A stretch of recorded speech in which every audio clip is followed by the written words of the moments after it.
Good evening. My name is David, and tonight I am facilitating a session of Good Society.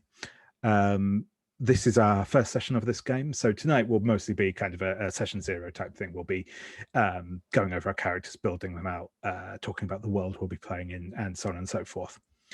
I am going to go onto a full kind of spiel on what the game is shortly, but for the moment, Good Society is essentially a game of role-playing in the world and works of Jane Austen and other Regency authors by Storybrewers Games. So I'll give a bit more detail in a moment. We're all here tonight playing through the Gauntlet Calendar, which is a sort of a calendar for arranging sessions of online games run by the Gauntlet, which is an online role-playing group. You can find out more information about the Gauntlet at gauntlet-rpg.com. I'll put a link to that down below if people are interested, as well as links to more information on the game itself that we're playing, as well as sort of organizing games like this online. The Gauntlet also has a monthly gaming magazine called Codex, which is has all sorts of stuff on games, sort of story games, OSR, anything in between, and both original and sort of stuff for existing games. So do feel free to check that out as well as a number of podcasts that we have, which you can also find out more information about all that stuff on the website that, as mentioned. So the first thing I'm going to do to get us all sort of started is I'm just going to go through the CATS, which stands for concept, aim, tone, subject matter, and it's just basically a way of getting everyone on board with what we're doing, so we know where we're coming from, sort of thing. I have a document that I'm going to be kind of going through as we do this. But as I said just before we started recording, if people do want to jump in at any point and just say, oh, I'm not sure I like that, I want to clarify this, can I ask a question, feel free to do so. I will deliver this as a monologue if need be, but absolutely feel free to jump in and you know, add as you see fit. The concept of the game, as I already mentioned, Good Society is a game by V. Hendro and Hayley Gordon of Storybrewers Games. It's a game inspired by the works of Jane Austen and other Regency authors, focusing particularly on the lives, loves, family, and fortunes of a cross-section of the English gentry in the 1800s. And when we use this term gentry, what is sort of specifically meant by this is essentially the I suppose technically, if we're going to get really into depth on it, it's kind of the lower upper class and upper middle class of English society in the early 1800s. So basically, this can be summed up as people who don't need to work for a living. You know, it's people who have generational wealth and so on and so forth. We can get into a bit more detail on that later as need be.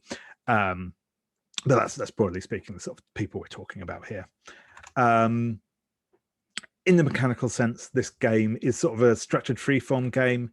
There's no real, there's no dice rolls to see if something happens. Everything that happens in the game happens because one of us says it will, and presumably the others agree to it. There are some kind of guidance on how and when to construct scenes, what you can do in scenes, and what happens when two characters come into conflict, that sort of stuff. But fundamentally, we're talking about a game where mostly this is about us having a conversation. It's about us talking things through. It's not about us bringing dice in to determine what happens. So that's something to be aware of.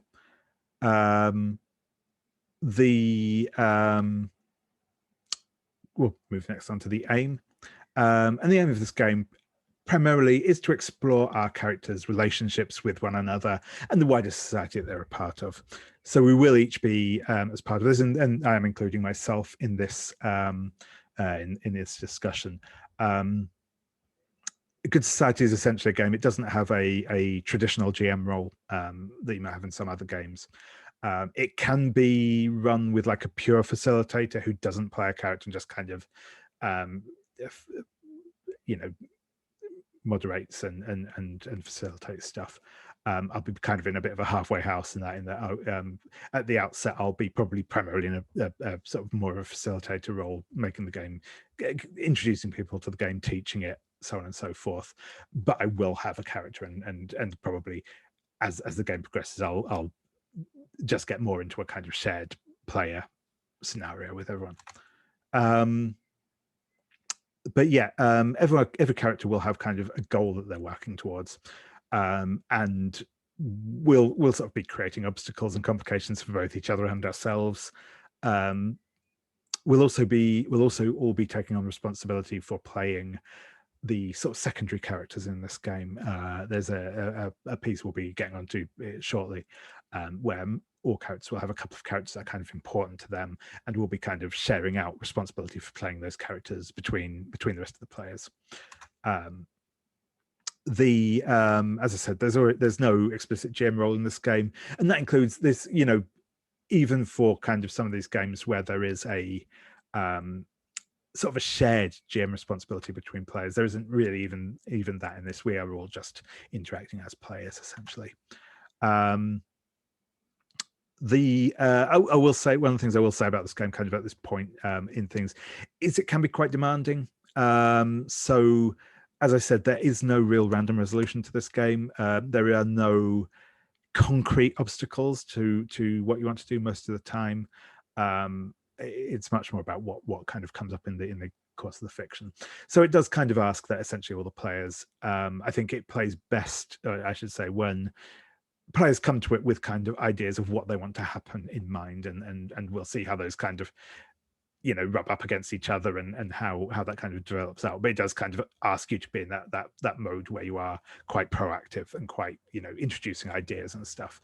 There isn't really, I mean, obviously that can change a little bit when we get into things and when stuff starts happening, but in general there isn't really much of a space for being kind of reactive in this game, because ultimately nothing will happen that someone else doesn't make happen. There is no kind of external pressure, external threat, or mechanical pressure sort of thing in the game. So onto the tone. Tone of the game is sort of inspired heavily by the source material. So we're thinking of kind of Regency novels, kind of quite manly, formal, elegant, but with like that kind of well of like emotion, and also to an extent like social commentary and stuff beneath the surface. This game doesn't ask that everyone has like an encyclopedic knowledge of, you know, England in the early 19th century. We don't have to be perfect on that. We'll muddle through it. We're interested more in, you know, in verisimilitude than accuracy, and we'll have a bit more of a detailed discussion on that shortly. As I say, I think one of the things I will say, you know, as my personal bias on this, and particularly in terms of tone, I think this game works best when people are kind of buying into the core cultural assumptions of the time. We do have some scope for varying some of that, and again, we'll get into that shortly. But fundamentally, I think that you know those sort of both the sort of the fiction, the novels themselves, and the real lives that people were living at that time were inextricably shaped by that culture that people were living in. And I think the more you diverge from that, the less meaningful essentially the game becomes. Though, as I said, we will kind of touch on that shortly. Finally, we'll get onto the subject matter of this game. So yeah, this game, again, repeating myself a lot here, but you know, we're talking about kind of Jane Austen novels. We shouldn't expect really anything in the way of violence, particularly. There may be some, we may get like the odd duel, the things may occasionally result to fisticuffs, but we're not talking a kind of blood and guts soaked romp through you know, Regency England, as intriguing as an idea as that could be. we will be touching quite heavily, I would imagine, on themes of romance in this game. It's kind of a staple to the to the genre. We'll have a bit of, again, when we get into our safety talk in a minute, we'll get into a bit more about on discussions about like consent and how to handle romance between characters in a way that everyone enjoys. But that is something that is likely to come up. We're probably not going to get into any deep graphic sexual content, just both again from kind of where we're coming from, but also like just as a sort of courtesy thing, we'll probably keep things, at least moderately veiled when we if we do get into any sort of more sexual encounters. Other things that will likely come up.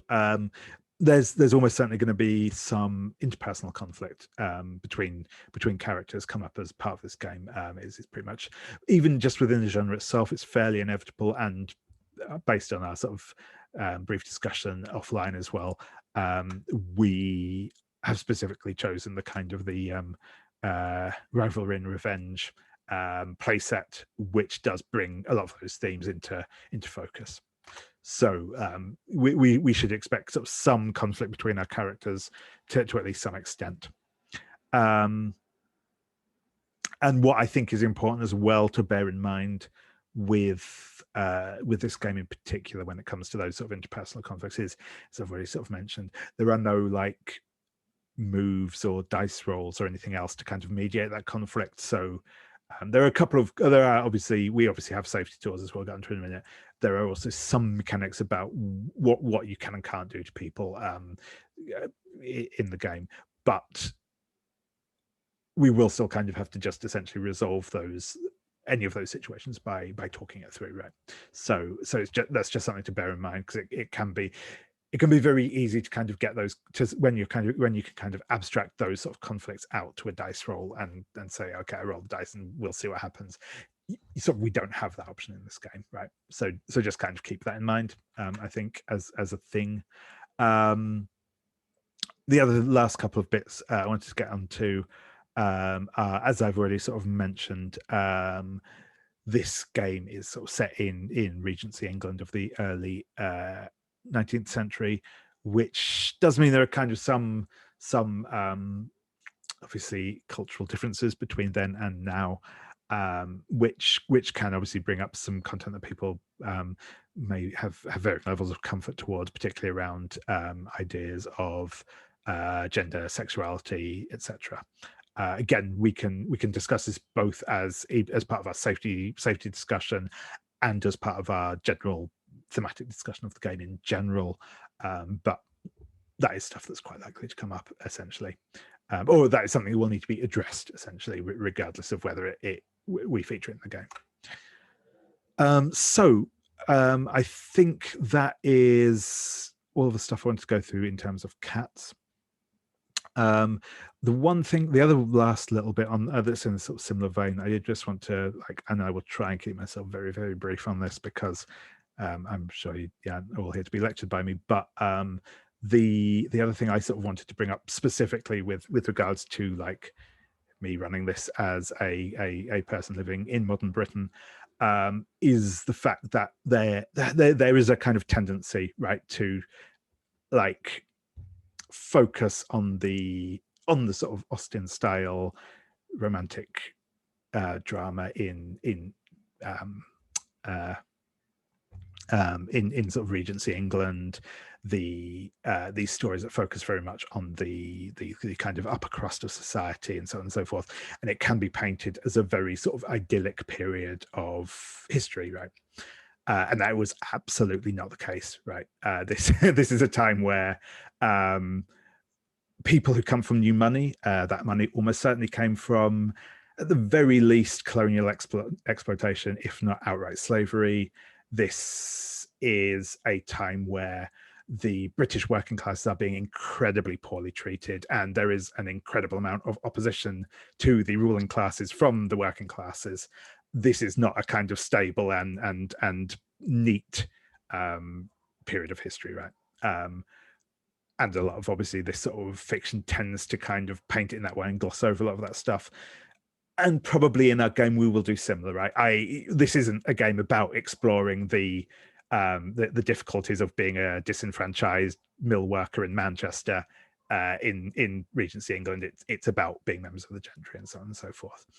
But I feel I would be kind of underselling this if I didn't mention that at the outset, right?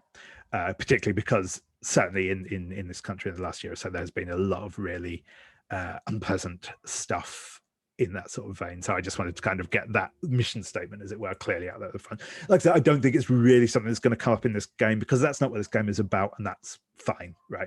It doesn't have to be about that, but I feel like I have to kind of address that before we get started on it. So that's kind of I said, don't want to get a big soapbox about it, but I think it is something that's certainly important to me to say that before we get started. But yeah, the last thing I want to get onto now, before this all gets a bit more interactive, is just to introduce the safety tools that we will be using in our game tonight. It's obviously important. Like I said, I don't expect this is a game where we'll have a load of really contentious or potentially harmful imagery coming up, as it were, but still safety tools are important. We will be discussing in a moment lines and veils. So the way I use lines and veils is we have lines. Lines are things that we absolutely won't bring up. If something is lined in our lines and veils list, we just won't bring that into the game. That also includes kind of out of character as well. It's just something we don't really want to kind of dwell too much on for people's comfort and so on and so forth. Veils are things where that content is okay, we can kind of allude to it. We probably don't want to focus in on it. We probably want to kind of alike details on it, that sort of thing. So that's kind of, should probably never be the focus of scenes, and we should probably be prepared to kind of skip over any in-depth discussion or details of it once we get it into play. I also add in here a column for Ask First. And what I mean by this is basically this is stuff where we might in general be happy with it coming up, but we just want to make sure before we do bring it in, everyone is on board with that, so that we're not sort of introducing something at a point where someone isn't happy with that content coming in. And that might be as simple as just saying, hey, is it okay if this happens? And everyone goes, yeah, cool. And that's fine. That's all we need to do. It doesn't need to be any more than that. And lastly, we have stuff where we are actively interested in it. This is stuff we would like to see come up. And this kind of acts, not just, this isn't to say that if something is marked up as interested, it absolutely will come up. It's more to say this is a sort of direction I am interested in going in. That's just another flag of letting people know what content we might be dealing with. I have specifically flagged up a few things in that thing already as interested, not necessarily because I want to bring them up, but just because kind of either the game itself or the setting mean that sort of stuff is more likely to come out. So that's just to explain those. So those are lines and veils, and those will be kind of the foundation for what comes forward. Again, also it's a living document, right? If at some point during play you suddenly think of something, oh, I didn't think that X would come up because it wasn't on my mind, but now I realize that X may very well come up, always feel free to add that in, or anything else you want to add in, that's cool. Is useful if, like it is once we're into play and getting started and stuff, if you can just let me know so that I can update people that something has changed and we can spread that out. But that's just to be aware of that. On top of our lines and veils, we have a couple of kind of more active safety measures, safety tools in place. These are the X card. The X card can be introduced at any point if some subject matter comes up that you're not happy with. If the X card is invoked, I might need to ask you to clarify exactly what it is you're X carding if it's not immediately apparent. But I won't ask you to justify why you want to X card that. And what will happen if you do X card something is we'll just kind of remove that particular thing that's come up, that particular theme, that particular content that's come up that you're not happy with. We'll get rid of it. We'll refigure the scene in such a way that we can carry on without that being present. And we'll try and avoid that probably again in future going forwards, right? Unless it's a very specific thing that's only in that particular circumstance is something you're not happy with. So if you do get excarded yourself, something you brought in gets excarded by someone else, try not to take it personally, right? It's we don't know what we're gonna be comfortable with at any time. So just accept it. Don't feel that you need to like overly apologize for it. Like I said, we don't always know what's going to go there. And also, like I said, when it comes to the X card, this can be used for basically anything. It can be for anything that you, like I said, if it's content you just like feel uncomfortable having in the game at all, that's fine. It might be a name you'd rather wasn't used. It includes like, maybe you'd just rather that someone didn't give the name of a character that is like your name, which is often a bit weird when you're playing a game, right? Or it may be just something feels like tonally off, right? It just doesn't feel like, it's like, yeah, we're trying to have a serious scene. Can we not have a bunch of clowns come into the scene? That's the sort of thing. Anything like that. Feel free to X-card any of those. We'll also be using script change. I think I have forgotten to put a PDF of the script change association tool into the shared folder, but I'll sort that on our first break. Script change is similar to the X card. It's kind of gives us some like command words to shout out if we need to. The primary ones that I think are most useful in script change are pause, fast forward, and rewind, which are obviously all based on kind of remote control type commands. Pause can be used at any moment when we want to just stop the game for a second. This may be because you need to take a quick break from a scene. Maybe a scene's just getting quite intense and you just want to say, pause. Can I just like take 5 seconds just to, breathe and get back into it? It might be doorbell goes and you have to go and answer it and you're in the middle of like talking to the Duchess and you're like, yeah, sorry, I've just got to go for a minute. I'll be back. Or it can be because you want to have an out of character discussion about something that's happening in the scene. You might say, pause. I want to take the scene in this direction, but this is going to impact on your character. Are you happy with me doing this? Is that cool? That use is absolutely brilliant.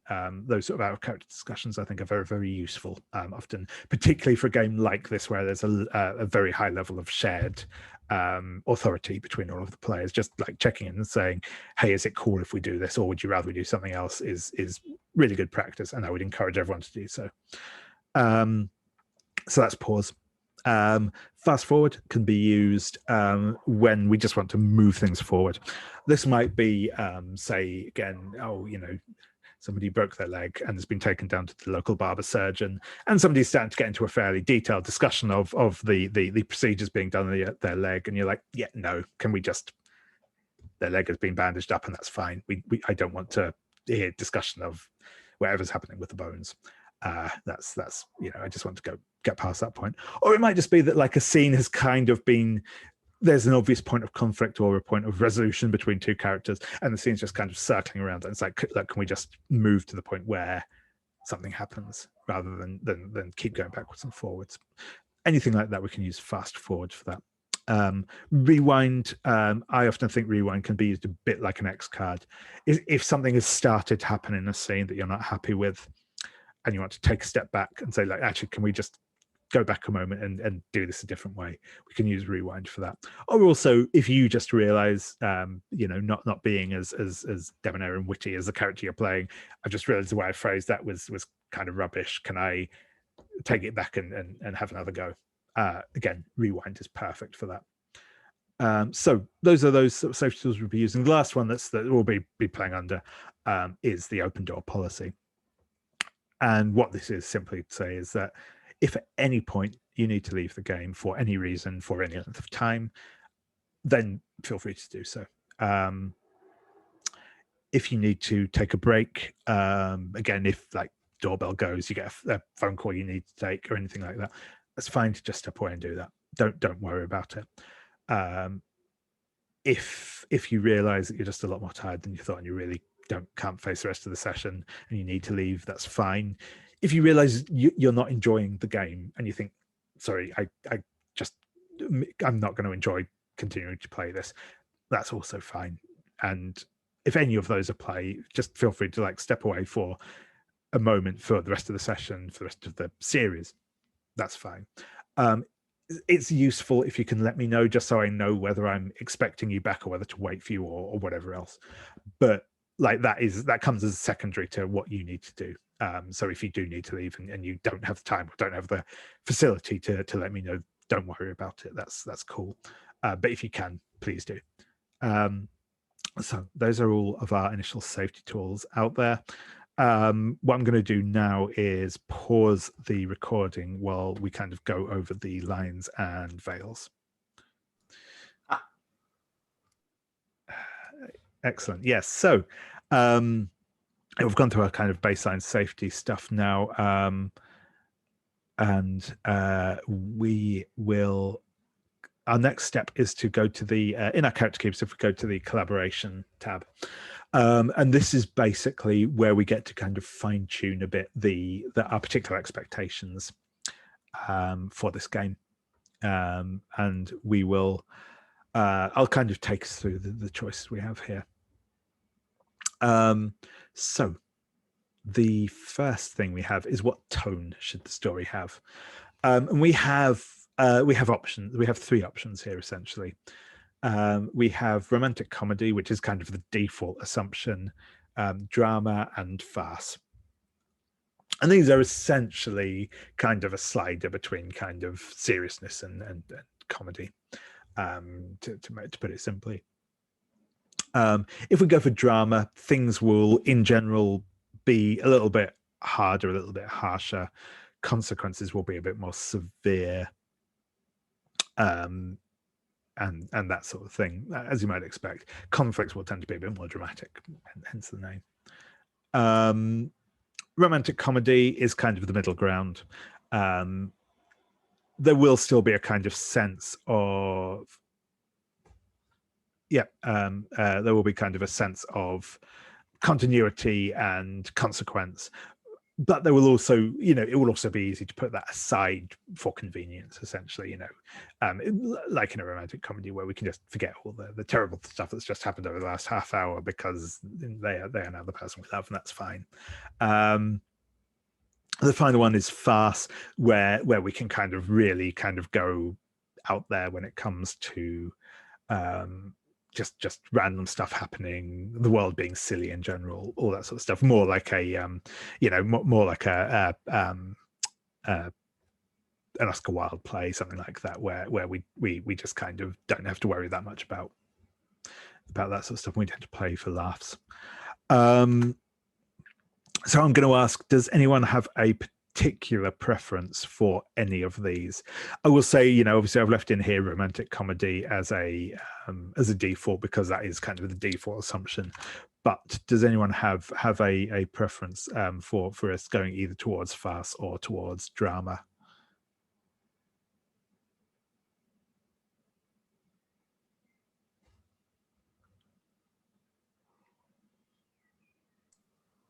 Just to jump in, I'm very much pro straight romantic comedy.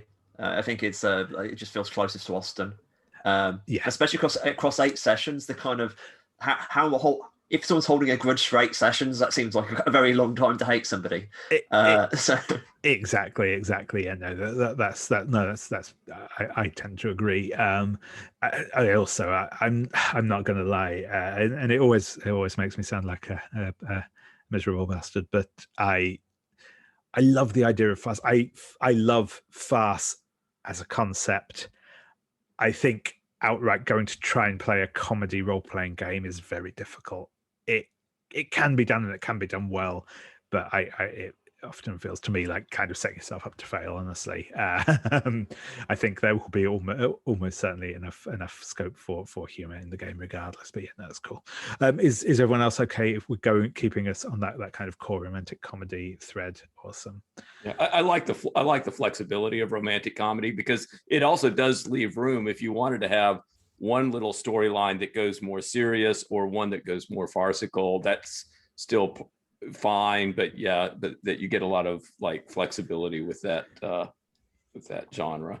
Exactly. Yeah, no, I'd agree with that. Cool. So our next choice here is how important is historical accuracy?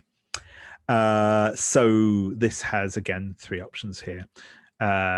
And again, the default one that we have in here at the minute is the middle ground. We have a little important, where we'll do what we can, but story is more important. We have somewhat important, where we'll try and get it right where it counts, but we'll never stop the game to find out a historical fact. During breaks, we might call on other players with more knowledge, or look something up, or make suggestions then, but we won't kind of interrupt each other saying, well, actually, that's not how it would be. And then we have very important, where like we are going to make a concerted effort to keep things as historical as possible. And I am going to like preempt one of these by saying I do not consider that I have the subject matter expertise to go for very historical. I don't know how anyone else feels, but I absolutely do not feel that I would be comfortable with that level of historical accuracy. But yeah, how does everyone else feel on that front? Do we want to go for a little important, somewhat important, or, as I say, which I will very much caution against, very important?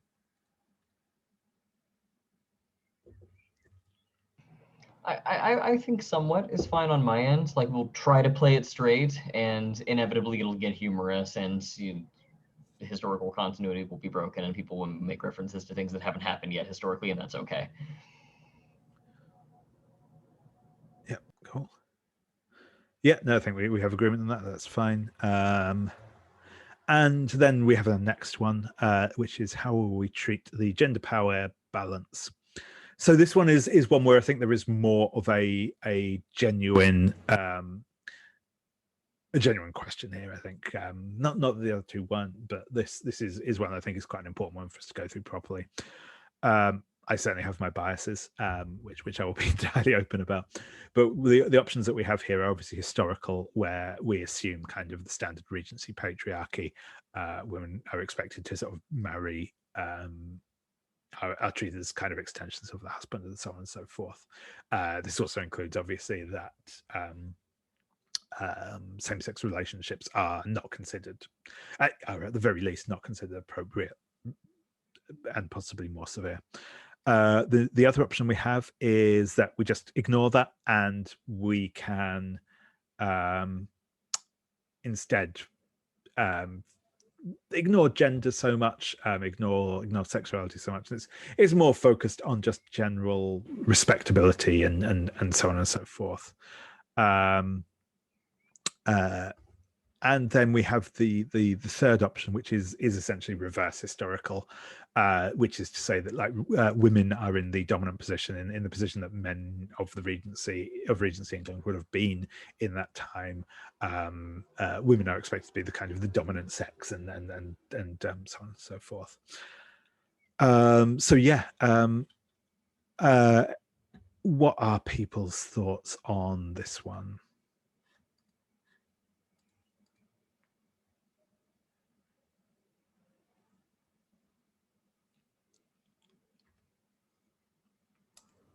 Honestly, I've been walking around almost all week thinking about this one, solely because I think it's the most interesting. It's a hard one, yeah. Yeah. Like my actual feeling it, because I was literally monologuing at my wife this morning, yeah, which I'm sure she appreciated. But in terms of like how much about Austen is about wanting things you can't have and not being allowed to have that stuff. So on some levels, a something archy seems to be so key to what drives so many of the characters in so many different ways. I wish there was the way to do a softer patriarchy, would be my suggestion. Like the whole kind of like, I would just to choose one off the top of my head, a female character who wants to be a doctor would not be as outrageous in my ideal version, but it's still a thing. Yeah. You know what I mean? That's like not as patriarch. A softer patriarchy allows us to actually explore some characters who are pushing against their gender bounds without removing everything that makes that interesting. Yeah. In terms of the period, that's my sort of thinking about it. But I'm very happy to definitely follow people, because this all also, when we're talking about lines and veils, in terms of like how the lines around sexism, this very much is the core of that, I think. Exactly.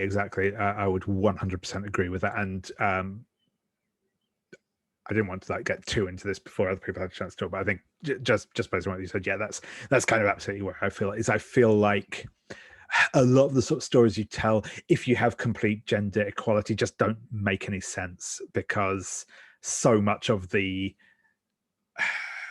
respectability politics and inheritance and all of this stuff is so very much tied into that patriarchal thing that once you remove it, it kind of then makes it all a bit difficult. And also to chime with what you say, just because we kind of say this is what is expected of people, that doesn't mean that your individual characters can't be bucking that trend, because that's the point of being a protagonist, is that you can say, well, actually, no, I'm going to do something different, damn it. And that might be more difficult because of the social situation, but that's not to say you can't do it still. And it's also not to say that actual people of the time didn't do that sort of thing, because they absolutely did. And you know, but yeah. No, I would say that's kind of is my feeling on that as well. So yeah, just checking how does everyone else feel on this particular topic?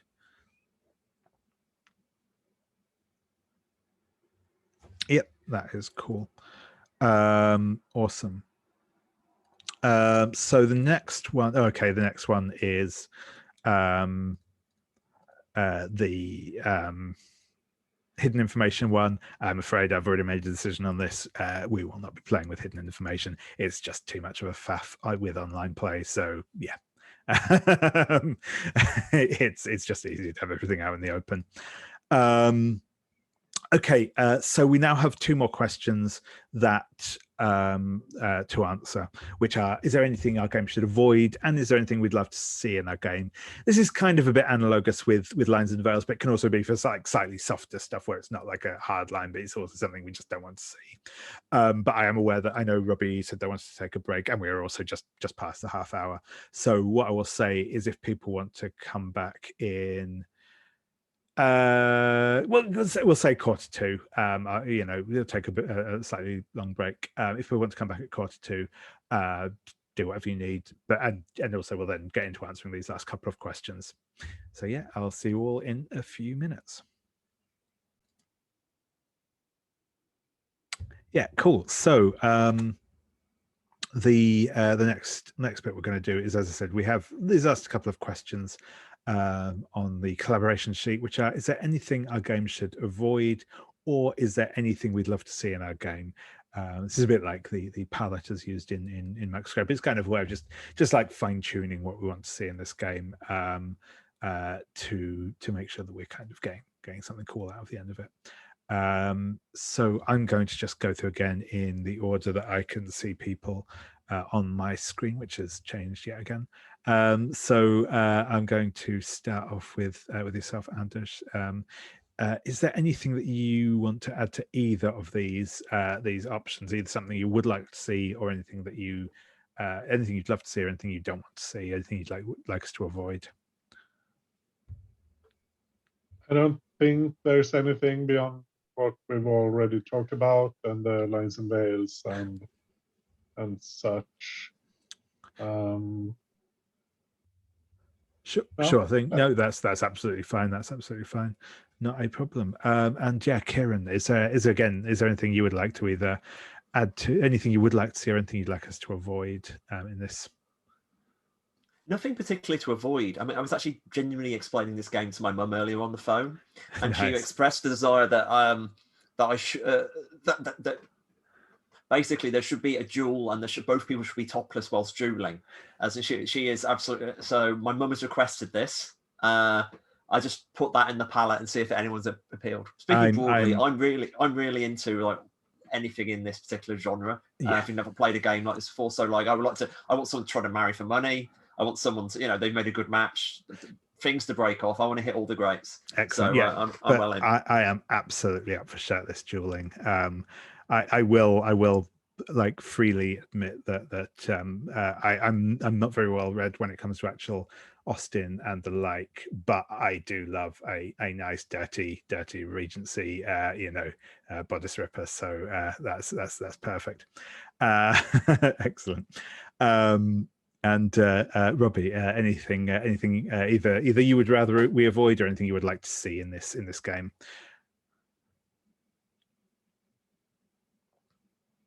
Myself, it would depend on the direction of the game. I do with the genre sometimes like, I don't know how I would describe it, as maybe something like the light Gothic touches. I mean, nothing like full on Gothic or horror, but sometimes, you know, that they'll have kind of lurking around, you know, these little kind of Gothic elements that get kind of played with. No, absolutely. I think there's definitely room for that sort of atmospheric stuff. And like I said, my initial premise with this, and still, as I said, having been out for a walk there this afternoon, but I like the idea of that kind of Peak District setting where you can have some like nice rambling moors for people to go out and be dramatic on. Is always cool. And also again, like I think it is an interesting thing to touch on. In historical stuff is my touchstone for this is always actually Crusader Kings 2, but I do like the idea that obviously where there is like a certain level of belief in the supernatural is part of that historical context. So I think it makes sense to kind of that there may be some like talk of specters and hauntings and whatever else. So that's cool. Yeah, no, I like that. Yeah, awesome. I think I think it's kind of Titus always going on about how the core of the Gothic is that the environment reflects the inner world of the characters, and I really like that part. So absolutely. And if people are very interested in this, and that's actually something I can look into, I'll take that away at the end of this session. There is specifically, it's actually intended for the Emma playset. That's designed to be played over slightly like longer periods of time for the characters. That actually specifically has like a set of ways of framing scenes that like bring the environment and stuff into it and give it kind of some like subtext and stuff. So I think we might actually be able to like just straight up port that into the into this run of it, because that, like from my perspective, having played through that like only for a 2-shot session, but is that was the bit that I really liked. I particularly liked about that. So we don't necessarily have to do the big time skips and stuff that setting implies, but if we can import that kind of step of like having these kind of dramatic scenes out in nature, that would be cool. So yeah, no, that's awesome. I'll definitely look into that, and I'll report back next time. Awesome, thank you. David, anything that you would again like to add to either of those, to see something you would really like to see, or something you'd rather avoid, or obviously, or both? Nothing that I would like to avoid, above and beyond what we've already covered with lines and veils and so forth. In terms of things I'd like to see, I'll second the Gothic bit. I have a few different ideas for characters I'd like to play, and some of them are a bit archetypal when it comes to things like Gothic fiction. So that kind of thing would be interesting to look at. The only other thing I can say, and I think this is pretty baked into the system, so I don't know that we'll have to try that hard to get it. But during the humorous moments, I would like them to be quite over the top melodrama. So these grand reveals of, oh, actually I'm your cousin, or these kinds of things that are really sort of unrealistic and lacking in probability, but are nonetheless amusing. I would like those things to kind of pop out left and right during those moments that are intended more for a humorous mood than dramatic. Yeah, no, absolutely. I think we can definitely add a fairly hefty pinch of melodrama. And I think again that sort of romantic comedy framework kind of adds for that, for like having sudden reveals, and fits into, as we'll get into it later, sort of the way that tokens are spent for introducing elements and stuff. But as I said, we'll touch on that probably next session. But no, that's awesome, thank you. So was there anything else anyone wanted to sort of bring in at this point? Otherwise we will start looking at our characters, and I will just sort of make a couple of quick notes for myself. I've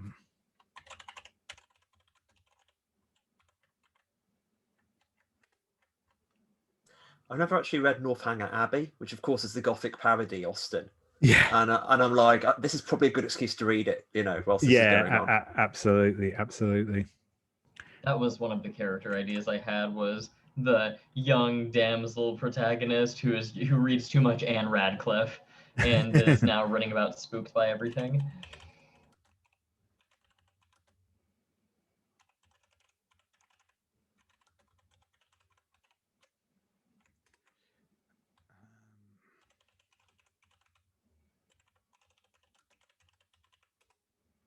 Perfect. Awesome. Yeah. So now I'll turn everyone's attention to the characters tab. So the way this sort of works, or the way I've set this up, is I've used one of the default playsets. So what these do is essentially, to sort of break it down, every character is formed from a desire, a relationship, kind of an archetype. I forget the particular term for it, and a family background, broadly analogous to class, but with some slight tweaks on that. So the way the play sets work is that each character is already kind of essentially pre-generated in those terms. So each character has already a desire, relationship, an archetype, and a family background. The reason for using one of these is basically speed things up, and this is again, this is mostly something I've done because it's just a lot easier to do in online play. In face-to-face play, there's a really good set of cards that I use. I use these when I was typing stuff up. So I have these kind of, I mean, you won't be able to see these in any detail, but you have these kind of desire and relationship cards and connection cards and stuff that you can kind of deal out. And they have, like, you know, a public side and a private side and all that stuff, which is really, really cool. But just obviously doesn't translate over conveniently to doing this in an online environment. So I just went with the kind of basically choosing one of the preset packages that the game provides for these things. So I will invite you all to take a look over all of these characters here, and in a second we'll have just a bit of a discussion about which of these people would be interested in playing. Once everyone has an idea of which character they like to play, we'll take a moment for us to go through and detail out more information about that particular character. We'll then check in, we'll go through and sort out the characters' relationships with one another. And once we've done all of that and all of our characters are built, we'll then look at the connections, which are like the second level down. But I'm not going to go into any detail on that yet. We'll talk about that in a moment. So what I'm just going to do is, as I said, you'll see that each of these characters has a desire, they have a relationship, they have, as I said, their archetype and their family background. The desire, I can provide more information on that if you want. I only typed up part of it just for saving time, if nothing else. But the desires, I think, are fairly self-explanatory in what they say. I can give a little more information on that if you wish. But the relationships get fairly straightforward on how they work. What I'm just going to do is very briefly describe the player archetypes and the family backgrounds that we have available to us across these characters. And I will just open up the folder where I have this information. So yeah, and so what they do, so yeah, role, so a character role rather than character archetype is the terminology I should be using per the game. But so the roles, I said, are that you'll see sort of under where it's got your design relationships, you'll see the two drop downs there. The one on the left is the role, the one on the right is your family background. Roles have and there are also PDFs on this in the shared folder if you do want to check those out. They give more detail than I'll go into on each of these roles. So the roles kind of tell you what you want to be doing with the game. They give you some suggestions for likely connections. Again, this is in the PDF. They also give you some inner conflicts, which are things that you might want to have a look at. But there's not much detail on that. We'll kind of talk about that probably a little bit on next time. I think they're more interesting to bring up once we've got into play rather than starting out with them filled out. They also give you a couple of tags of things that you get when either your reputation gets very good or your reputation gets very bad. They're essentially abilities or consequences for your changes in reputation, and we'll get into all that properly once we get into play. But that's sort of what your role tells you. And I'll just quickly go through the roles that we have available for the characters here. So our first character has the cornerstone role. The cornerstone role is all about being kind of the pillar of your family. You're trying to do the best for your family despite the circumstances it finds itself in, essentially. You're always trying to kind of help the rest of your family and keep respectable and the like. And our cornerstone's family background in this case is this character will have a sibling relationship with one other character, and their family background will be the same as their siblings, so we don't need to worry about that for the moment. Our next character has the heir background. So the heir is it's all about being the next person to inherit your particular your family's position in society. It's again has some reputation of things associated with it, and in this case our heir is from an ill-reputed family background. So what the family backgrounds do, I mentioned the roles, what the family backgrounds do is they tell you under which circumstances you gain reputation and under which circumstances you lose reputation. Many of these are shared across all characters, but there are some specific ones to each family background. So essentially for the ill-reputed family background, you gain reputation when you try and distance yourself from your family. You lose reputation when you try and defend a member of your family, because everyone knows that your family is good for nothing. The next character we have on here has the new arrival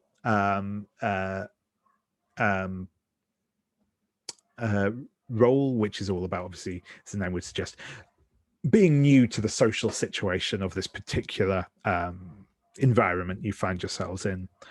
They also have the new money background, which is all about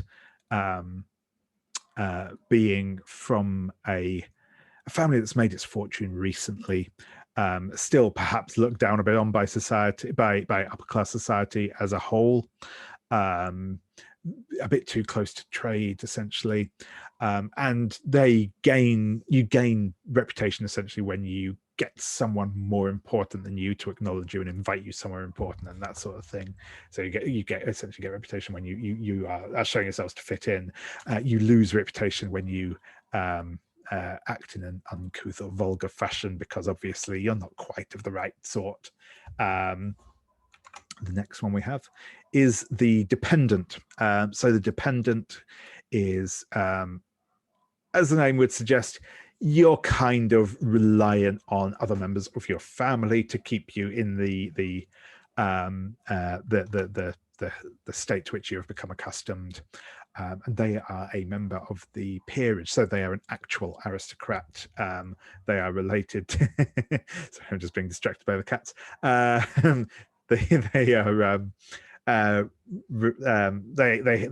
They have somebody with an actual title in their family.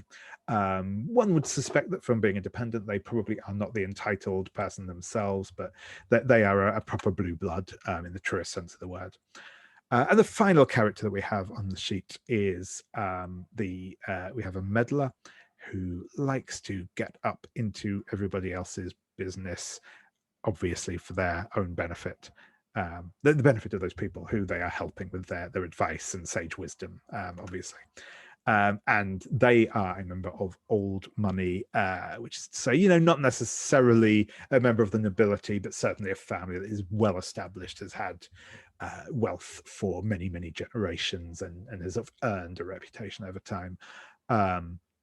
They gain reputation when they are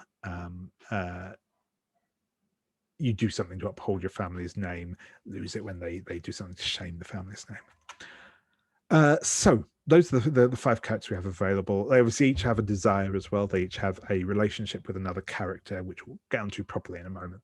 But I'll just give everyone a moment to look through those characters, and we'll see if any of those particularly appeal. And then I'll check in with everyone in a moment, and then we'll kind of share those out and see who wants to play what. We already have there is a spare character essentially. If like we get to a point where like literally I actively dislike playing any of these characters, I really don't want to. We can bring another one into play as well, or if we really need to, we can just like invent something whole cloth. It doesn't matter too much. But like I said, I just kind of picked one of these places because it kind of gives some immediate anchors into the drama for what we have going on. So yeah, and as I said, because like I said, certainly at least for the first couple of sessions, I envisage myself as being more of a facilitator role. I'm more than happy to just pick last and take whatever's left ultimately. And you know, we'll see how that goes when it comes to it. But yeah, so I'm going to go back in the order that I can. Actually, sorry, no. What I will do. I'm trying to think if I was doing this. No, what I'll do first is ask if anyone has like a burning desire to play one of these in specific. And then if not, I'll go through just in character keeper. In video order and see which ones people have interest in. But yeah, is there like anyone that someone is really calling out to somebody and they're really like, nah, that's the character I want to play? I had a question. Yeah, no, go for it. Go for it. Anders, go ahead if you'd like. No. Take your question first. Well, my question was, I was thinking about kind of different ideas for kind of what you could do for each of these different archetypes. And yeah, I was looking at the new arrival, and I was thinking, okay, if this is a character who is trying to basically get married and to become romantically involved with as many people as they kind of can. And I was thinking, is there a way to make this person sort of forbidden in a lot of ways, just to up the drama a little bit? And I wanted to see if it would be crossing a line or in poor taste to make one of the potential reasons why a character may not be recommended for marriage that they are secretly Catholic, because that was not exactly in vogue early 1800s. It had only recently become legal to be Catholic in that country. And from my perspective, it's not really a matter of trying to talk a lot about prejudice, but rather just sort of almost laughing at the absurdity. Because from our modern sentiments and our modern perspectives, it seems very bizarre to have that kind of interfaith conflict. But I suppose that was a big deal. So I wanted to see if that would be something people would have a problem with. But of course, if anybody wanted to take that role at all too, that's fine too. I just wanted to check. Yeah, sure thing. Sorry, to just throw an idea I was playing around with is kind of additional to that. Is that I was just thinking about people from France, which of course is a Catholic nation. So, you know, we're quite close to various revolutions in this period. I was going to say without we again going back to the whole like history thing, we don't need to like pick a specific year that this is taking place in, but obviously the Regency period does encompass the Napoleonic Wars. France is the great enemy in many ways, and certainly is perceived in that way by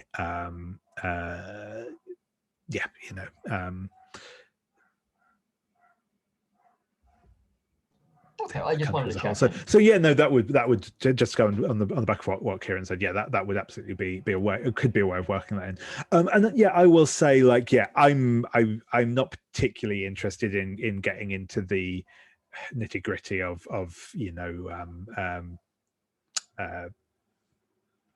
sectarian conflict, etc., but certainly like that would be a fair thing for like a reason why people might be a bit like, oh, I'm not sure all this new type. And it was it also was, in fairness, a real thing that there were kind of up and coming Catholic families and stuff who were making money and becoming important in that way. Much the same also as obviously some like nonconformist sects like Quakers and the like as well. But you know, we're again not going into a whole history lecture on the thing. But yeah, no, I certainly wouldn't be against that as a thing. We could also, I mean, again, if you were interested in changing around a little bit on that part, there is also, if you did want, like Kieran suggested, if you were interested in looking at the idea of being maybe like French or something like that, one of the alternate roles is actually like the foreigner. Oh, actually, sorry, I think that's a family background rather than a. Anyway, we can look at that. If you want to tweak on those things, we can maybe see if there's something slightly more appropriate. But yeah, like. That was a lot of rambling to basically no, I'm broadly cool with that if everyone else is happy. Yeah, that's okay. I'm not even really claiming a role at this point. I just wanted to see if that was even on the table as I'm considering ideas. Okay. No, that's cool. No, and yeah, thanks for checking in. That's awesome. So sorry, go back to Anders. I think you also had a question or a preference or something else. Yeah, I really want to go for the ill-reputed heir, unless there's someone else who really, really, really wants it. I think it plays into the Gothic thing, or can do in a very fun way. Yeah. So that's one that speaks to me. Awesome. If you're cool with that and everyone else is that, sorry, I suppose if everyone else is cool with that, then yeah, absolutely feel free to pick that one. That's awesome. Yeah, perfect. Thank you. Cool. So with that said, I will go. I'll go sort of because that will because obviously we already have a suggestion of which David might like to go for. But yeah, I'll start with you, Kieran. Which of these are you kind of interested in at this stage in proceedings?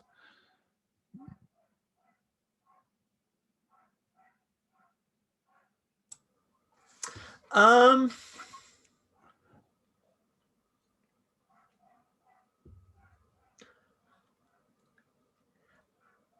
I'm sort of chewing over the cornerstone, which is not a role that excites me per se, but I really like. I do like the family aspect. Yeah. Like being the respectable person in the game automatically makes me go boring.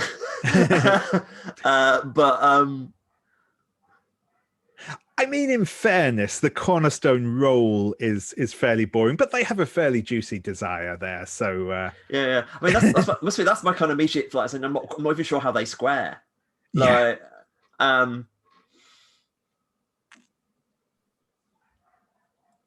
mean, my second idea was to play the cornerstone and be the sibling of the ill-reputed heir. Oh no, that's absolutely where I was going. Like, that's I mean, I found myself thinking about Byron and the whole kind of Ada Lovelace being raised to be basically trying to get the mathematics. Sorry, being raised via mathematics to try to get the poetry out of her. Yeah, and that's the kind of ill-repute family. So I was in my head imagining some kind of like poetry, or that's all that element. And me, the cornerstone, she would essentially be the bad sheep of the family because she is this cornerstone who's trying to be sensible. That's kind of the concept I was playing around with. But I mean, in fact, I've just explained it. It means, yes, okay, I'm the cornerstone then. Well, awesome. No, that sounds great. Perfect. And Robbie, how about yourself?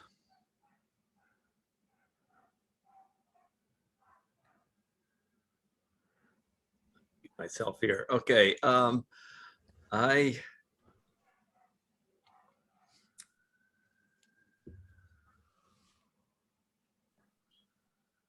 see. Well,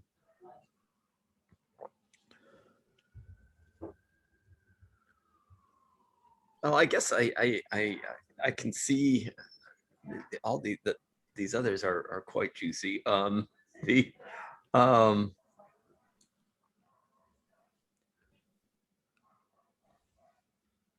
don't know, the new arrival, new money. That's I like the desire, or you want to receive proposals from or make proposals to at least two eligible individuals, marry one and discreetly farewell the other.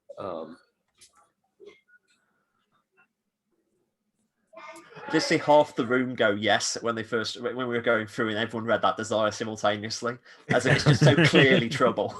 Yeah. Why don't I'll go, if that's okay. I'll take the new arrival.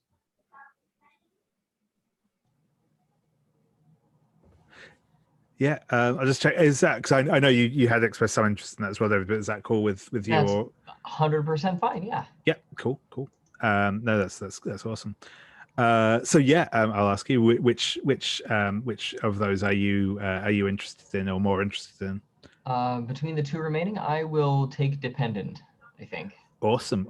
Then I will be a meddler from Old Money, which actually I think is the same character combination I played last time I played this, though with a very different desire. Awesome. So what I would say now is sort of what we'll do now is we'll just take a moment to go through these characters to kind of start thinking about who you might like to be, like in terms of who you are is the easiest way to put it. Once we get a bit of a firmer idea of that, then we'll sort out the relationships between the characters. So the way the relationships work is that each one of you has a relationship that will link you with one other character. It will tell you a little bit about what you need to do. There may be some decisions to be made as a part of that. There may not. It may be a fairly straightforward one. Those relationships will obviously bind us all together in different ways. When we do get to the point of actually handing out the relationships, really we want to make sure that we're kind of everyone has a relationship with one. Trying to pass it, I'm doing it right. Everyone should have a relationship with one other character, or everyone will have a relationship with one other character. But that should be a singular. I'm doing this really badly. Strike that, reverse it. So yeah, everyone should have everyone should have one character that has a relationship with them and a relationship that they have with another character, if that makes sense. So the idea is that if we were using the cards as we were, each of us would have one card that tells us what our relationship is with that person, and each of us would give it to a different person. So we don't have someone who has two persons relationships coming into them. We have sort of one each. Obviously, in some games, the relationships can get very, very complicated once you start involving lots of different familial and romantic relationships in. Again, to reiterate what I said in the Cats document, but aristocrat jokes aside, you obviously want to try and avoid the romantic and familial relationships overlapping too much. But in this particular play set, I think there's only one familial relationship and one romantic relationship, and that is a kind of a past romance. So in terms of we will still have a complicated web of relationships, but it should be fairly easy to do in terms of like ages and so on and so forth of the characters. We don't need to worry too much about that side of things. We don't have to like work out who's an aunt and an uncle and who's whatever else. We're all we could all start from an assumption of a fairly sort of flat entry point, as it were. I mean, it kind of matters for the new arrival who wants to actually, that doesn't have to be player characters, right? That is also correct. The receiving proposals from different people, that doesn't have to, that doesn't have to be main characters. That can be connections. Though it almost certainly will involve some major characters as well. But exactly, it doesn't have to be specifically major characters for that.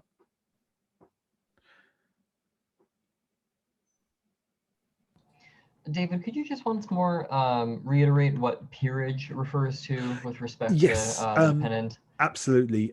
So they will be a member of an aristocratic family. So for instance, they will be in the family of a duke or an earl or similar. As I said, given the fact that they have the dependent role, that probably means that they are not the duke. They're probably not even the heir. They're probably just another member of the family who is kind of on the family payroll, essentially, you know, is being supported by the family. So they will probably have some obligations to the family.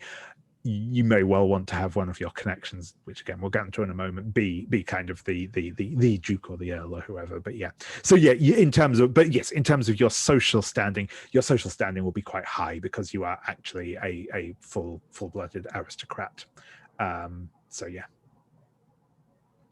Whereas the majority of the rest of us probably won't be, though this is a place again in general that errs towards being actual members of high society rather than kind of some of the other ones where they have more of the kind of careerists and people kind of trying to get ahead in the world. These are more people who are fairly well established, fairly wealthy at any rate.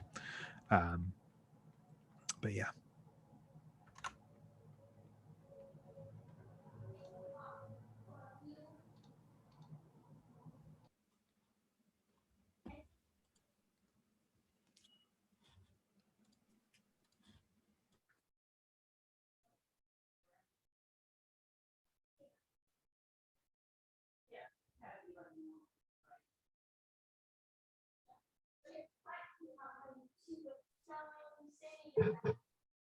So I figure if Kieran is going to be my sibling, if that was what we were going for, then either we would both have to be female or I would have to be male, right?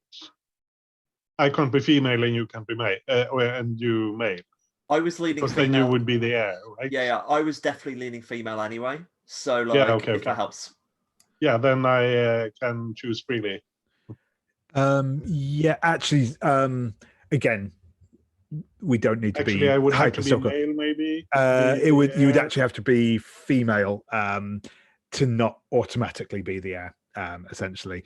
But we don't have to worry about that too much. So, like, if you would rather play a male character, that is fine.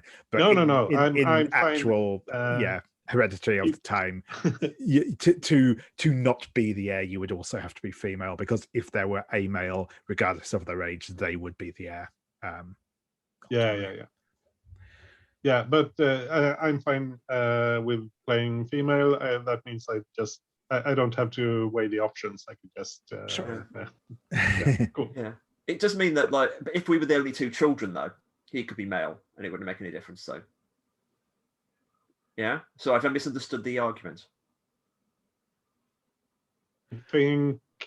I don't know. Could a male child be disinherited or something? I could find a way. I think that's the entire problem. So like, yeah, but like that is also actually a possible would be a possible twist to throw on that, actually, that might make sense. Would be if and again, like, to the extent of like hereditary as I care to care about it for these purposes, if you could perhaps be an illegitimate child, which I think would exclude you from the first pass of heredity, essentially, and then so that would be another route to take, I think.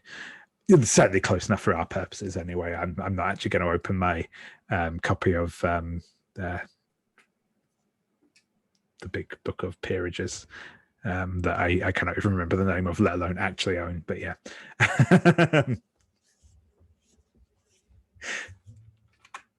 Awesome. I only have experience with this from Crusader Kings, and have we got agnatic gavelkind implemented, or sure thing. Cool. Sorry, go ahead. I was just going to say, so to clarify, I'm kind of odd in that I try to strike a gender balance when I play these games, and so if there's a majority male cast, I tend to take a female character and vice versa. So I wanted to just confirm, does everyone have a sense as to what they're going to go with in terms of gender, just so I have an idea as to which way to spin my own? It's worth noting, I said I was male but female, but I'm not actually 100%. If there's a need story-wise to switch it around, especially since we're playing with various marriages and stuff. But yeah, I'm abstractly female, David.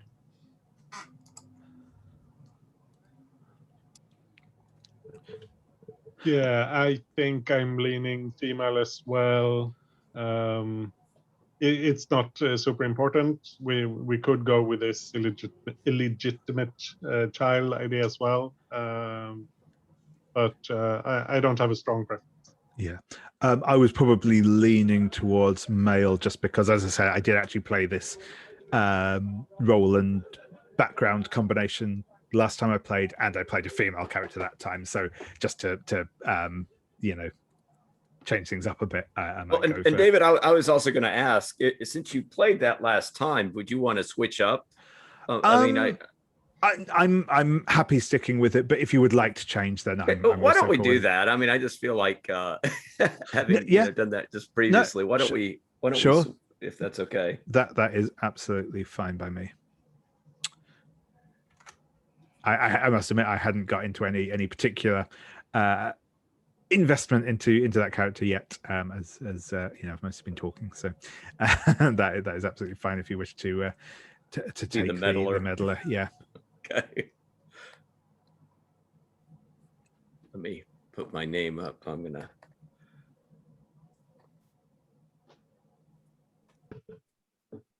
I guess it kind of matters who my old flame would be, because it would make the most sense if we were opposite sexes. Oh, sorry. I've also just realized that I had the two characters switched around in my head. So disregard everything I just said. Sorry, Anders. I thought that you were playing the pillar, the cornerstone. Yes. So yes, sorry. As the heir, yeah, you could I will clarify again. It doesn't matter, but yeah, if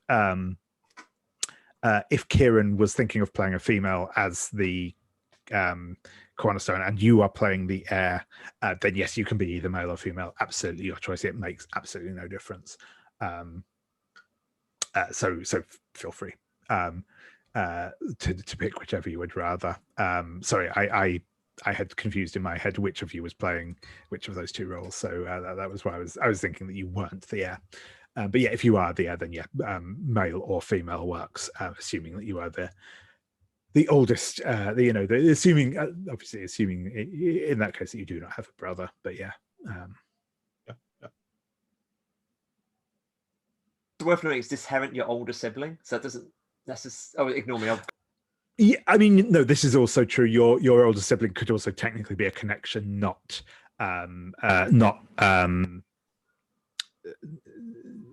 Anders, but although because they are the heir, they kind of are de facto the oldest sibling. So yeah. Yeah. So what I meant was the fact that the inheritance might be split multiple ways in various ways. Yes. And I just basically want Anders not to get it. Yeah. It's what is. So in other words, there could be another older sibling, but it's just specifically Anders has really got on my nerves. Yeah. So okay. Cool. So what I think I'll do now is, again, I'll say, if we're just getting up to 1:30 again, so I'll say if people, we'll take another 10-minute break again, so come back at like just at 22, call it. But yeah, if people want to obviously be putting in some thoughts on some more details around the character, we can start filling that in. When we come back, I'll give everyone a little bit of time to just go over those, and then we'll introduce our characters to each other, and we will start doing our relationship, so that we haven't already kind of by implication sorted out. So with that, I will see everyone back in about 10 minutes time, and so obviously do take a break, but also feel free to think about stuff in a very general sense. Right, brilliant. So yeah, we I think we have an idea of who our characters are now. So we're going to go now through in character keeper order. So I will ask everyone to introduce who they will be playing this evening. We'll just go left to right. Kieran, I will ask you to kick us off. Eva Gracefield, the one white sheep in a black sheep family, essentially, and she has made her life's mission to basically deal with this mess. She is somebody who has just cleaned the house metaphorically. She is siblings and cousins and uncles and trying to sort out all their lives. Unfortunately, she's now reached the terrible old age of 26. And as so we kind of realized that, you know, she is absolutely not going to be married. At least this is what she believes. And this is mainly because the utter disgrace that has her older brother. Therefore, she's in this position where she either thinks, either I need to inherit or I need to get rid of him from this family. So, either way, he needs to be gone. Is essentially her basic position now, because she's given literally the best years of her life to this mess of a family, and now she deserves something. Brilliant, thank you very much. Next we will go on to Anders, if you'd like to introduce who you'll be playing. Yeah, I'll be playing Nathaniel Gracefield, Eva's older brother. And he is, I think there's nothing concrete that he has specifically done that anyone can prove, but there's a lot of rumors that he has seduced people, and maybe he was married in France to some woman who disappeared under strange circumstances, and that sort of thing. Awesome. Yeah, that's brilliant. Thank you. We have a couple of details. We'll kind of discuss those in a moment. But some of these desires that people have will have kind of an element that we have to at the beginning of play, but I'll come back around on those once we've introduced everyone and once we've done relationships as well, I think. But yeah, cool. Thank you very much. Do you mind if I quickly chip in? I forgot to say one very key thing about Eva. Eva is intensely not superstitious, and it annoys her. And I imagine they live in this big gothic house, and the level of like ghost conversation is a matter of utter frustration to her. Excellent. I love it. Thank you. I will go next, as I'm next in the character keeper. And it's still weird doing these like games where I'm actually playing rather than just being the droning voice in the background. I am playing Isaac Arkwright. He uses he/him pronouns. He's 23 years old. Isaac is the son of a mill owner in Salford. His father has made an extremely large amount of money making cotton products to sell around the world. He is the heir to a significant fortune in his future. He has had a good education paid for by him. He has been to one of the, but probably not one of the top private schools, because it's still rather difficult to enter those if one doesn't have the title. But has still been to a decent school. Has just come back from reading law at Oxford. And has sort of been having returned to sort of the family home, is now being introduced to society in the nearby environs. Isaac is obviously interested in marrying well, to kind of bring a bit of prestige to his family. And marrying well obviously involves trying to get as many women interested as possible, and then kind of winnowing them out on some sort of creepy scale of advantages and disadvantages. That's his future. And next is David, if you'd like to introduce who you'll be playing tonight. Oh. I will be taking the role of Abigail Nash. She is just a small, delicate wafer, only 19 years old. But what has happened with her is that she originally comes from a family of, again, upper middle class wealth and education and standing.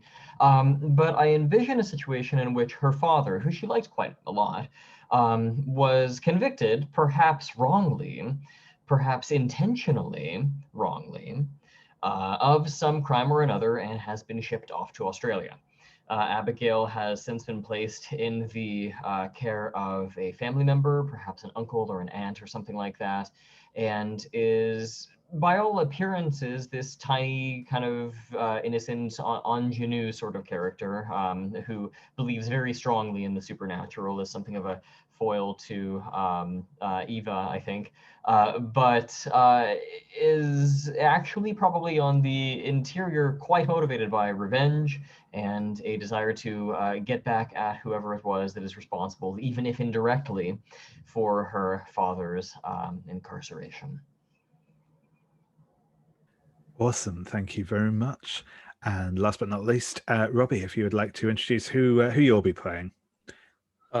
Okay, I'm going to be playing Lempster Marwood, he, him pronouns, around 25 years old. I think some of my character is gonna, when I look at the desire, some of this is going to depend on this relationship with my the former friend, right? Because part of my desire is to be forgiven by my former friend, which I'm assuming is that relationship. But I'm looking at the desire, and it's part of my desire is to restore my reputation. And I think Lempster is somebody who he's from old money, and he left England. Most people thought it would be for a short while, but it actually he was gone from England off to Europe for actually it turned out being a few years, and he's from old money, and part of the rumor is that I was leading some type of dissolute life and kind of costing my family a considerable amount of money. I have come back to England, and I seem to want to kind of wrap myself in some type of kind of mysterious, perhaps some kind of supernatural dabblings that I was involved in Europe, and I don't really seem, with respect to those kinds of rumors, I don't necessarily quash those rumors. That I perhaps am using this as some type of cover for what I perhaps really did. But there is this kind of mystery that's kind of surrounding him in terms of what exactly I was up to when I was off those years in Europe. Brilliant, thank you very much. Yeah, and we will come back on some of that in a moment. I realized I actually forgot one other thing that we will all need to do in a moment, which is to choose a positive and a negative reputation tag that we will start with. There are some suggestions for these in the family background sheets for each of your relevant family backgrounds. Something about you might be positive, something that might be negative. We don't have to use these like directly, but they're kind of there as inspiration for what that character might, what people might think about them that's either good or bad. There will be some exceptions to that. So for instance, one notable exception is that Lempster Marwood will be starting with 2 negative reputations because there's already some nasty rumors spreading about them. But what we will do next is we will go through and we will sort out our relationships with one another. So as I already mentioned, the way these relationships work is that you will give them to one other character. So and then obviously we should have some discussion about this, about if soliciting if someone is interested in being the recipient of that particular relationship, etc. But that's sort of the idea, is that relationship will then bind you together, and there'll be kind of there may be kind of an uneven relationship between the two, though most of them are fairly reciprocal. So obviously we have we've kind of already decided that Eva's relationship is that she is siblings with Nathaniel. We've already kind of baked that in.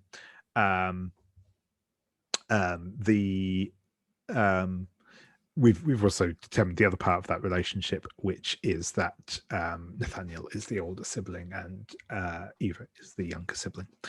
So I'm gonna, like, again, in a moment, I will just check in if anyone already has thoughts about one of theirs. Otherwise, we'll default to more or less character keep order. I'm actually going to voluntarily go last with my relationship for 2 reasons. One of which is that, as I said, for the first couple of sessions, at least, I'll probably be taking more of a facilitator role. So kind of my relationship might come out and play slightly less, as I might be sitting back on a few scenes slightly more. The other reason is that my relationship is like really straightforward, so it doesn't have much complication to it. So it's just an easy one to slot in with whoever's left in that will kind of be interesting in of its own right, as I see it. So yeah, but with that said, does anyone have some immediate thoughts on who they would like to be the target of their relationship? I will only say that my relationship is that I need to be rivals with someone, and so rather than simply declare someone my rival, I want to see at some point if there is anyone who would like to be at least indirectly responsible for my father's incarceration. Maybe I'm wrong and I've got the wrong person, but is there anybody who would like to be rivals with me, perhaps? Well, maybe it's a one-sided rivalry, but would anyone like to be my rival, is what I mean.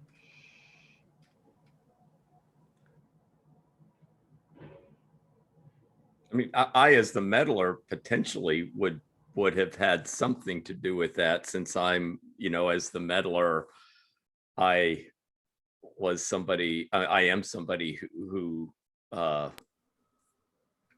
likes gossip and likes to pass on stories, and I don't necessarily take the pains to find out whether they're true or not before I pass those along.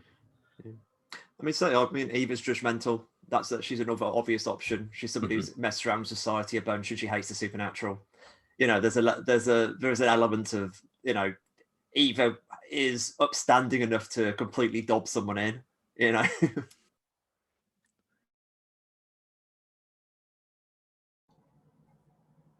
Got it. So is there anybody who actively would like to, or is it Kieran and Robbie, you're both, willing to, but it's not like you're actively wanting it, if that makes sense?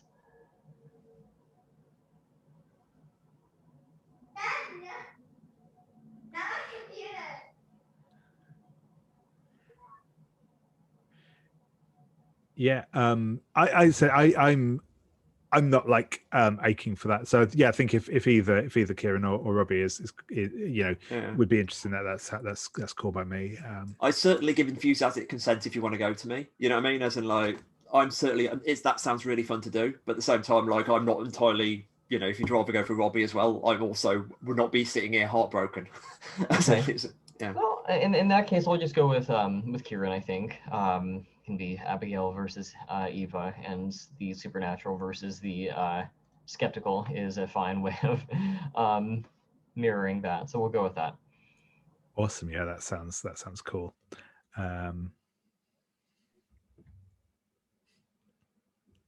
Oh gosh, 2 eligible women rivals with each other. Perfect. Brilliant, thank you. Yeah, so actually, I'll just because we're down to, like I said, I will voluntarily just go last with mine, because I think, like I said, mine will be interesting but not that impactful, I think, whoever I choose. So Nathaniel, I'll go to you next. You have the old flame relationship. Who would you like to be the target of this? And again, obviously, we'll check in that likewise is the same. But yeah, absolutely. I'm thinking either Isaac or Lempster is more interesting, because Abigail is already involved with my family.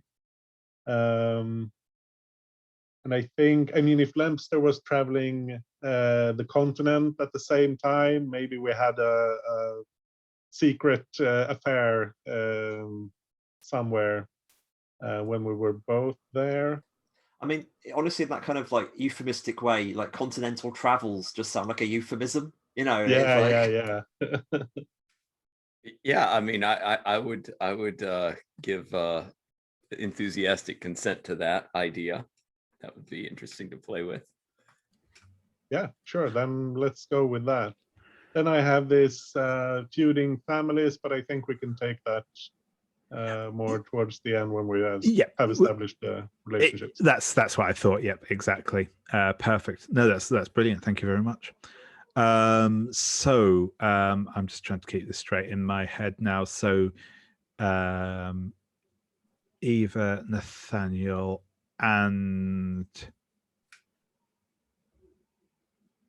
Lempster have all been the target of a I'm just trying to do the maths on this one now, because I think we are kind of locked into the last couple, which tends to be the way this goes, just through the exigencies of stuff. So I think, if I have this right, Isaac and so I think that Isaac will be the target of Lempster's former friend relationship, and Abigail will be the target of my best of friends relationship. I think that's the direction the triangle has to go in, essentially. Does that make sense to everyone? And I am certainly happy with being a former friend of Lempster, if you're cool with that, Robbie. And likewise, I'm certainly cool with having being friends with Abigail, if you're cool with that, David. So yeah, does that sound okay to everyone? And we'll obviously flesh that out in a second, but I think we kind of have to do it that way around because of the way that the relationships work. Yeah. So Lempster and Isaac were former friends, and the Lempster did something that wronged Isaac painfully and completely. That's correct. Yep. And it's also, it seems to be very much linked into my desire then, is that there seems like a great guilt that Lempster is feeling about this. Yep. And Absolutely. wants to be forgiven by Isaac, but whatever it is that Lempster did, it's going to be hard to repair that bridge. Yeah, absolutely. Did you have? Actually, tell you what, I'll give you a moment to think about what you think that might have been that you did, and we'll then obviously discuss that. And I'll come round to David and Abigail. So as I said, ours is but this one is fairly simple. We're the best of friends. Giver and taker of this card are the most intimate companions, long-standing friends, and are well disposed to help with each other's plans and endeavours. So I wonder if this is maybe just something as simple as our parents were, mutual friends, or my parents and your uncle, potentially, depending on when that whole thing happened. And we kind of spent some of our childhood together. And there was a bit of an age difference between us, but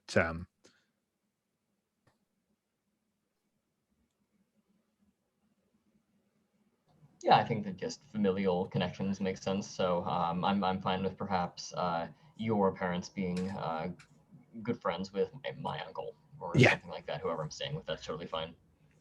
Yeah, no, excellent. And we sort of had met one another at things and actually got along well, rather than just sort of putting on a show of it. And I like that. Awesome. Can I suggest something?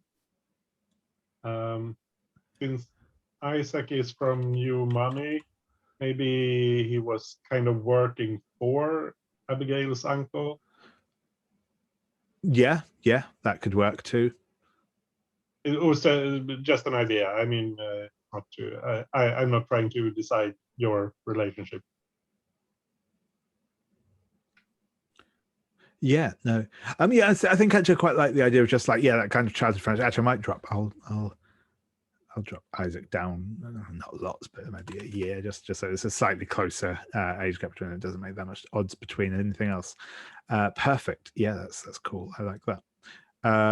Awesome. So yeah, I'll come back to you, Robbie. What did you have any thoughts in mind about what you might have done to kind of spoil our friendship? I mean, I one thing is that some kind of immediately comes to mind is this old money, new money thing, as to whether that would have something to do with it. I mean, I also wonder, in terms of, I don't know if it had something to do with my my loss of reputation and whether I would somehow try to scapegoat you in some way to help kind of regain my reputation. Yeah, no, absolutely. And one of the things that you have to do, so and yes, I'll touch this for the other couple of characters that have a specific thing on this front as well. One of the things that you do have to do with, because of your desire, is at the beginning of play, obviously you'll take one extra negative reputation tag. And I've already added the extra resolve token to your pool. But the other thing you have to do is create and spread a rumor about what you did. And there's a little tab for that in the rumor and scandal thing. But obviously that rumor has to be, that's a rumor about what you did. So that rumor could absolutely involve Isaac in it if you wanted to. That would be absolutely fair game if you wish to do so.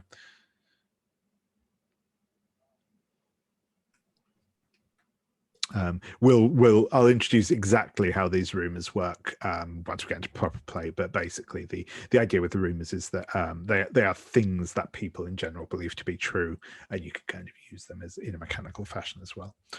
So I mean, yeah. So maybe one idea, like if part of one thing that has happened to me is that I've squandered some of the family fortune. And I needed to come up with an explanation as to how that happened. Maybe Isaac, I kind of blamed it on him and his family, like as they are, part of this new money, and they're trying to kind of work their way by hook or by crook into a kind of more reputable, right, socioeconomic class, and that as a result of this, though,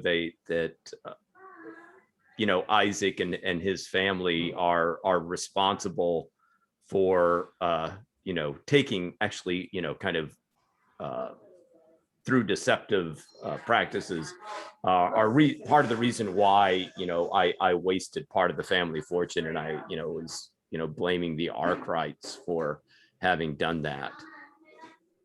Yeah, absolutely. That sounds great. Because the people that are from new money, they'll do anything to acquire money, even at the going after well-established proper families. Yeah, awesome. I like it. No, that sounds great. Thank you. Awesome. I think we've got our initial relationship sorted out. As I mentioned, if you haven't yet, you can fill in reputation tags, 1 positive, 1 negative, with the exception of Lempster, who will start with 1 positive, 2 negative. There are some suggestions for these in the family backgrounds character PDF. Split down by what family you are. As I say, you don't need to copy those directly, but they are there as suggestions. The other thing, so as I said, we have a couple of bits and a couple of our desires that we have specific requirements on them. As I said, the one we've just mentioned, Lempster will be creating a rumour, as well as a couple of other adjustments, be taking the additional negative trait and the additional resolve token. So for Nathaniel, you have your desire is to reunite a couple of feuding families through marriage or inheritance, and part of that is obviously determining who what this feud is and who it's between. So I'll again come back to you on that in a second. And finally, Ava, your one is quite simple. It's just the fact that when we get to creating connections, which I think we probably won't do properly tonight, I'll introduce what it is. We can think about it in the time before our next session, and then come back and do it at the beginning of next session. I think it's probably best at this point, so I don't want to rush through that. And it's also something you can be thinking about in the intervening time anyway. But your one is that one of your connections has to be a parent, essentially. Because obviously there has to be someone from whom your elder brother could inherit still around. So you that has to be one of the connections you create. I'll let people get on with sorting out their reputation tags as they wish while I do this. But yeah, so the last thing that we'll be doing, and as I said, we won't be doing this properly now because we're 20 minutes before the end of our session, and it will take longer than that. I know that, but each of us will start off with 2 connections. These connections are essentially characters who are in some way important to our life, who have some measure of influence or hold or some other impact on our lives. It might be parents, it might be siblings, it might be lovers, it might be teachers, it could be any of a potential raft of different people, but they're 2 people who are particularly important to us and particularly important to the story we want to tell. So for instance, you might have a great teacher who's important to your character, but we don't really care about their impact on the story, so they're not one of your connections. And once we've built these connections out, and so basically it's up for you to choose your 2 connections for your character and decide who they are and broadly what their attitude is towards your character, how they feel towards your character. Then once we've all chosen those 2 connections, we will next time, as I say, we will each of us will pick 2 connections for other players that we will play, essentially playing them sort of like NPCs, except obviously we're sharing that role. And when we do that, those connections should be people that your character is also unlikely to interact with. So for instance, Eva is required to choose one of her parents to be the one of her connections. Obviously, Anders wouldn't volunteer to play that connection because there is a very high probability that they will be in a scene involving that character. But as I said, we don't need to worry about that right now. This is just more so that you can give it some thought. So that's one of the things, like if you want to give some thought over the next week as to who might be interesting connections for your character to have. And obviously feel free to just enter them in on the character sheet. If you get an idea partway through the week and think, oh yeah, I want this person, feel free to fill that out. And I think that is where we will leave things for this evening, because I think we've kind of got enough done. Sorry, yeah, go ahead. Feel free. Just one quick question, since I have to put up a rumor. Anders, I mean, I could put up as a rumor that we have some type of relationship, or we could, like right now, say, okay, that relationship has been successfully veiled, and not have it as the rumor. And I could have something else of like what else I was up to in Europe as a rumor. Either way is fine with me. Yeah, I think maybe I'll have it as this, that I was somehow got kind of caught up with some kind of strange supernatural thing in Europe, and have that as the rumor, and then we'll have that relationship. Some Freemasons or something. Rosicrucians. Yes. Awesome. Yeah. I was thinking of this rivalry. Is this between my family and another family, or is it just or it could be family? two other families entirely. Yeah, it doesn't have to be your family, though it might be. That's up to you on that. That's cool. And again, we can touch back in on that next time if you want, rather than thinking about it now. If we want to give it some thought. But no, thank you very much, everyone. Unless there are any last questions, that I'll stop our session there.